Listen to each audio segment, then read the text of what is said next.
What's going on, everybody? Ed0626 here, hoping you're all having a fantastic day today. It's been a couple weeks since I put out my last video, and it's been quite a few years since the last time I've put out some Black Ops 2 gameplay.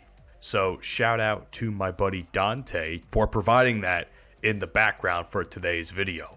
Man, if you really think about it, the last time I had Black Ops 2 gameplay on the channel was October 18th, 2015. That was literally just days before like my 4th year anniversary here on YouTube. It's wild to think about. And that was when I was recording with an iPod Touch. Even more wild to think about. But today's video is not about Black Ops 2. As a matter of fact, it's quite the opposite. We're not talking about the past, we're talking about the present and the future of Call of Duty. Today's video focuses on next year's Call of Duty being COD 2023, which we now know is not happening. First of all, I know I'm a bit late on the subject, and I apologize for that, but I'd rather get my 2 cents in about this than never, because I think this is pretty important going forward for the future of Call of Duty, because there's a lot riding on this now for the next game, this year's game, coming out, now that we know that there is no title next year. So without further ado, I have a Kotaku article that I want to read to you guys before I continue the commentary. Apparently, while this year's Modern Warfare release is still on track, there are other Call of Duty projects in the works. Bloomberg reports that whatever main entry in the series was coming next has been pushed back. This means that for the first time since 2004, before some readers will have even been born, the world will see a holiday season without a Call of Duty game propping up the sales charts. Bloomberg also reports saying that the decision to delay the game came after the recent entry in the series failed to meet expectations, leading some executives to believe that they're introducing new versions too rapidly. First of all, no shit. Vanguard was a pretty ass game, didn't even buy it myself. All it took was that awful excuse for a beta to open my eyes at just what kind of game Call of Duty was going to be getting that year. It eludes me why this occurred to them now and not 10 years ago when games like Ghost had already begun to disappoint, but whatever. I'm not on Activision's board of directors. Apparently, this decision was made entirely by Activision, and it was not related to Activision's agreement to sell itself to Microsoft Corp for $69, haha, nice, billion. So, with that being said, I don't really believe a lot of that. I believe Microsoft did have some say in it. Of course, Activision will claim that they didn't. I believe it was a collaborative effort, although I could be wrong, and odds are I might be. But there's no way in hell that Microsoft was just going to be like, not having a say over a game that they now have and own the IP for. So I don't find that entirely likely, to be quite honest with you. I will say this though, now that this has been marinating in the back of fans' minds over the course of the last couple of weeks, this is where I kind of start to get nervous. Let me be 100% clear with you, and I've said this before and I'll continue to say it again. I have not bought a Call of Duty with my own money since Call of Duty World War II. Every single game I've bought has either been by money people gave to me or pre-order money that I spent and then got back because the games I spent it on were so fucking terrible.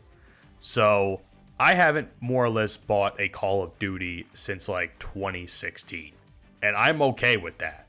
I'm totally okay with the fact that I have not bought a Call of Duty in that long, because there's been no reason for me to buy a Call of Duty game. I'm not going to shell money out for a game that I don't enjoy anymore. The last couple of installments, especially since Modern Warfare, did not enjoy whatsoever, didn't even want to think about touching them or playing them. I haven't even played Warzone. It's just not something I have an interest in playing. It's just not fun for me personally to play. But what I will say is this, whatever Infinity Ward has up their sleeve for this year's game, because I think they're up next, and Apparently, all the rumors point towards a Modern Warfare 2 reboot, or in this case, Modern Warfare 2019 Part 2. I'm not too fond of that, to be honest with you. I heard the campaign was spectacular for Modern Warfare 2019, but I wasn't going to pay money to play 1/3 of a game.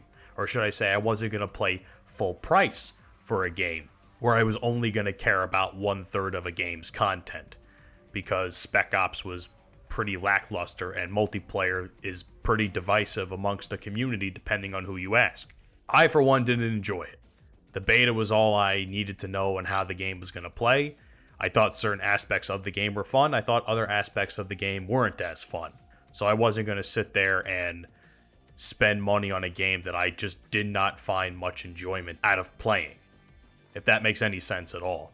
But with this new game coming out, it begs the question, if this game fails, if Call of Duty 2022 or Modern Warfare 2 reboot, whatever the fuck it's being called, I don't know until I see it in front of me.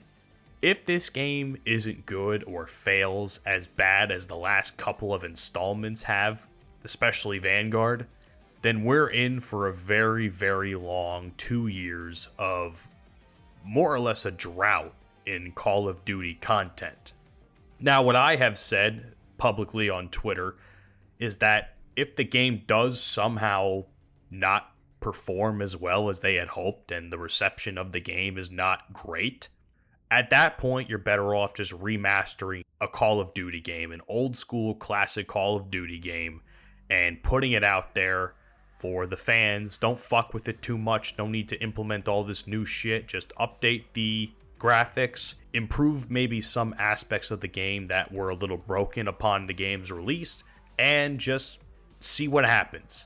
Supplement your losses for that year, because that's essentially what you'll have to do if the game fails. And I don't want the game to fail. Let me say that to you guys, is that I don't want the game to fail. I want the game to succeed, but I have to play it myself to understand what I'm getting into first. And if it does fail, God forbid, well then that seems to be the last ditch effort for Call of Duty to even be remotely profitable going into that next year, 2023. So we'll just have to see what happens, man.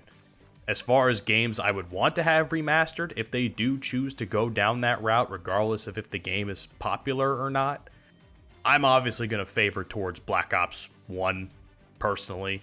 I also wouldn't mind if Modern Warfare 2's multiplayer finally got remastered and they can just kind of just add it to the Modern Warfare 2 campaign remastered file, and then everybody can just port it onto their new consoles or PlayStation 5 or Xbox Series X. Who knows, man? I just want to play an old school Call of Duty game, man. My Black Ops 1 disc on my PlayStation 3 doesn't run as well as it used to. I think the hardware in the PlayStation 3 is starting to go on me, and I would like to play a remastered Black Ops 1, because at that point I'll never have to play another Call of Duty again. Just give me all the maps, give me all the guns, give me the zombies maps, the campaign. Just remaster it all. That would be fun.